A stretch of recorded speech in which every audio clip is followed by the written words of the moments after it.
क्या कह रही ज़िंदगी में मैं आज एक मज़ेदार विषय लेकर हाज़िर हूँ, क्योंकि ये काम हम सभी करते हैं। मतलब इससे कोई इनकार नहीं कर सकता कि हमने जीवन में ये गेम कभी नहीं खेला। वो है ब्लेम गेम।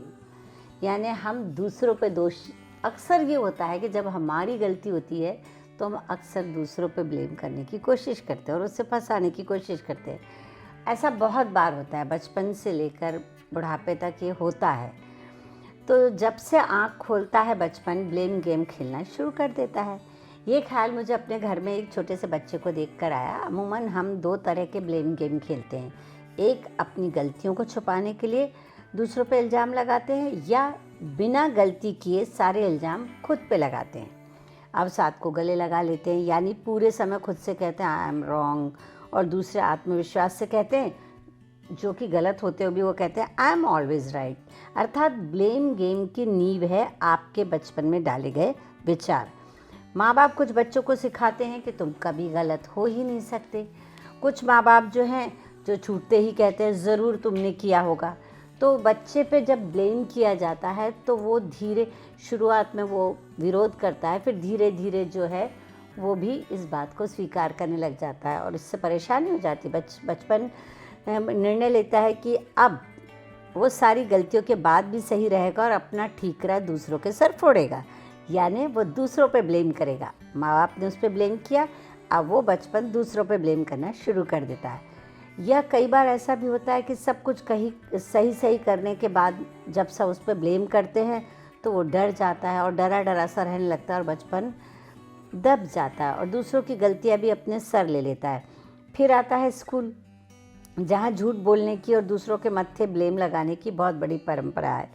यहाँ टीचर को कुछ पता नहीं चलता। एक अच्छा खासा ईमानदार बच्चा पीछे की बेंच पर बैठ जाता है, क्योंकि उसके माँ बाप ने सिखाया है कि अगर कोई आपसे गलत व्यवहार करता है तो उसे ब्लेम करने की जगह अपनी गलती खोजो कि तुम्हारे साथ ऐसा क्यों हुआ। और शायद इसीलिए मैं बहुत लंबे समय तक बैक बेंचर रही। मेरी दोस्त का भाई रोज़ पिटता था, पर उसे पीटने वाला पहली बेंच पर बैठता रहा, क्योंकि उसे ब्लेम गेम खेलना नहीं आता था और वो लड़का मास्टर था ब्लेम गेम का। ऐसी बहुत सी सहेलियां देखी जिन्होंने आंसू बहाकर ब्लेम गेम खेला, दूसरों पर इल्ज़ाम लगाया और प्रैक्टिकल में ज़्यादा मार्क्स हड़प लिए। एक दोस्त ने दूसरे दोस्त की प्रेमिका हड़प ली। ब्लेम गेम खेल के दूसरा दोस्त हाथ मलता रह गया। मेरी सहेली के सास ससुर यूँ तो बहुत अच्छे थे, पर जब सास को कोई बात मनवानी होती तो वो कहती कि तुम्हारे पापा कह रहे थे कि तुमने ऐसा नहीं किया। चूँकि बहू ससुर से वेरीफाई नहीं कर सकती थी तो मजबूरी में उनकी बात मान लेती। वहीं चतुर बहू, होशियार बहू क्या करती, रात को पति को खाना खिलाते समय ख़राब खाना बनने पर सास पर ब्लेम कर देती और अच्छा खाने बनने का क्रेडिट खुद ले लेती। तो मैं देख रही हूँ कि जगह जगह ब्लेम गेम खेला जाता है। ऑफिस में भी यही किस्से चलते हैं। तो कुल मिलाकर पूरे संसार में हर जगह, हर परिवार में ये एक गेम ऐसा है जो हमेशा खेला जाता है। पर आप स्त्री के दिल की बात सुनिए कि तुम्हारी एक उंगली